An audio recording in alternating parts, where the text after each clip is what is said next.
Hi, so today I wanted to share with you 7 things that you can do to keep students in your studio and also encourage them to practice or have them be more driven to practice. So, these are 7 specific things that I've kind of learned over the years from my teaching. And the first one is respecting boundaries.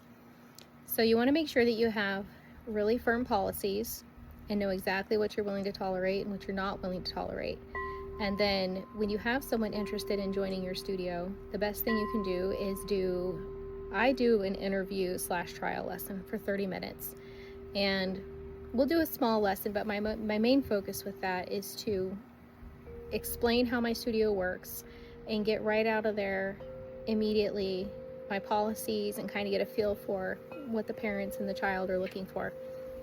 So the first thing you want to do is make sure that they know your boundaries and that they're good with them and that they're going to follow them. The second thing that kind of goes along with that is vetting the parents.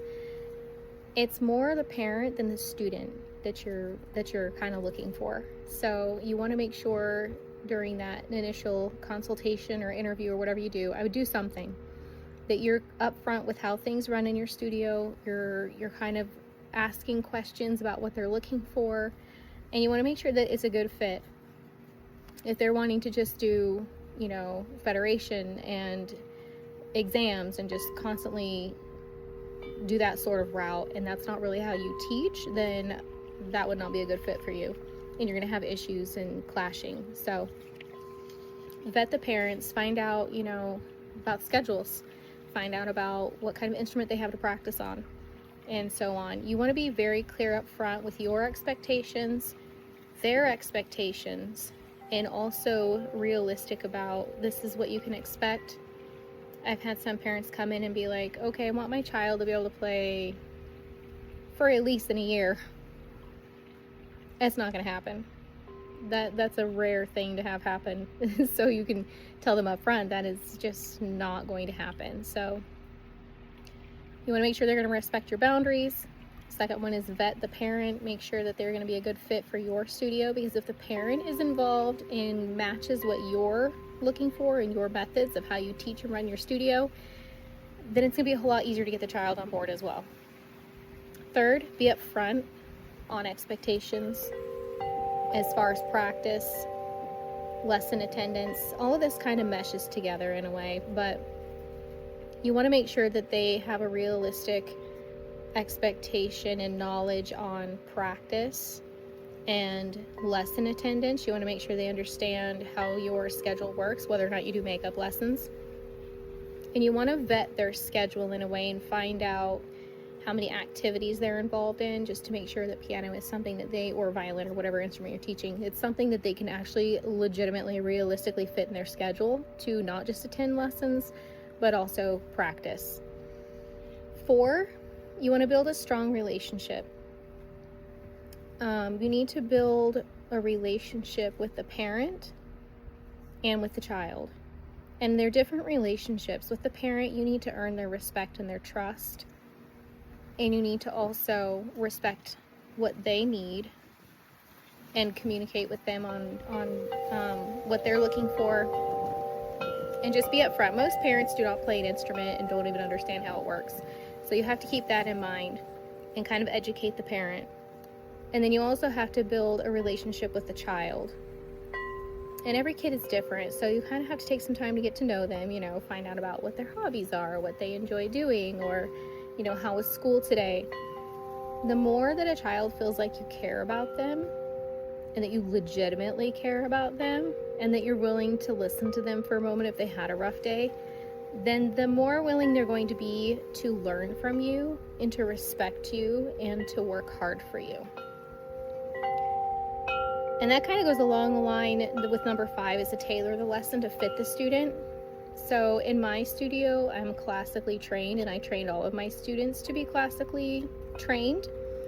But I do have students come in who want to play jazz or pop music or something along those lines. Those are not my genres or my strong points, but I still teach them.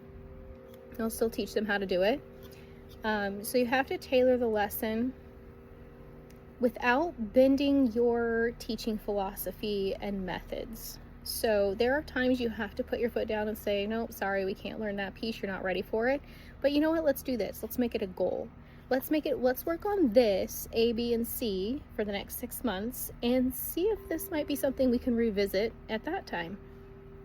So make it exciting, set goals and build that relationship with them and let them know, okay, my teacher hears and understands me, and I understand I have to wait and work towards this, and I'm willing to do that.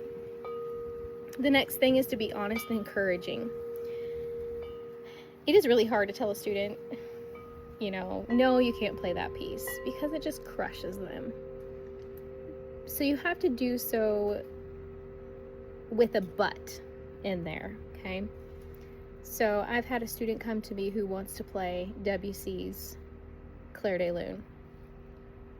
He's only in his second year of piano lessons. He's very much not ready for Clair de Lune.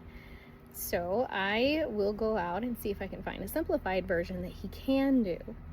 And every once in a while, I will come across a piece that we really cannot simplify to their level. So like I said, we'll talk about goals and such to set for that.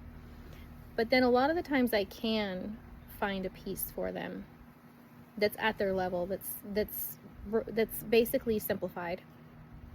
And we'll work on that, and I'll tell them, this is a simplified version, so it's not going to be exactly like the original, but you can learn this now, and then in 3 or 4 years, or however long, you can learn the actual version of this piece.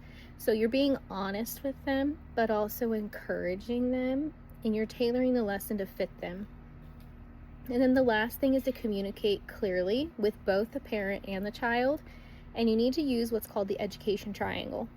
That means at the top of the triangle is the teacher.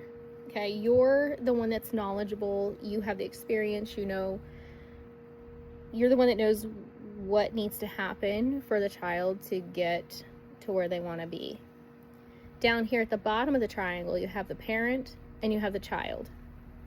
Now they're on an equal plane because a lot of these parents do not play an instrument, and sometimes if they do, it's just they took like a few years of piano or something like that.